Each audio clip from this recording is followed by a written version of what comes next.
In today's video, I'm going to teach you how to create a drop-down menu on Weebly.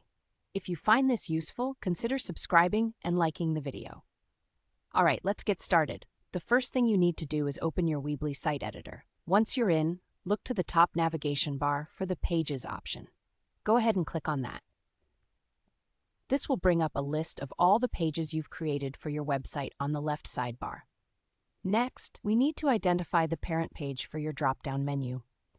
Think of the parent page as the main category under which all your subpages will sit. Once you've decided which page will serve as this main item, simply click and drag it to the top of your page list. This establishes it as the primary option for your visitors. Now, let's create those subpages that you want to appear in your drop-down menu. Click and hold on the page names that you want to include, and once you have them selected, drag them directly underneath the parent page. You should see them dropping into position just below the main page you've set. But we're not quite finished yet. To ensure that these pages are recognized as subpages, you'll need to indent them. While you're still holding one of the subpages, gently drag it slightly to the right.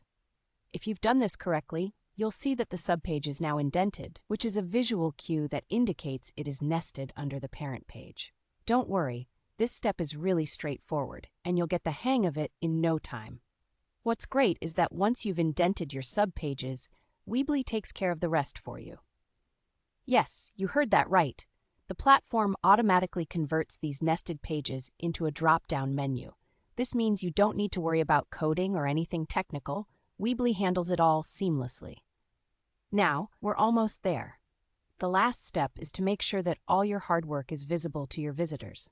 To do this, locate the Publish button, which is usually found at the top right corner of the site editor. Click on that, hit the button, and voila! Your new navigation menu, complete with its drop-down features, is now live for anyone who visits your site. So, to recap, we've accessed the Pages tab, selected a parent page, created our subpages under it, indented them for clarity, and published the menu. You've done a fantastic job. Remember, a well-organized menu not only enhances your website's usability, but also provides a better experience for your visitors. If you like this tutorial and want more tips on building your website, don't forget to like this video and subscribe for even more helpful content.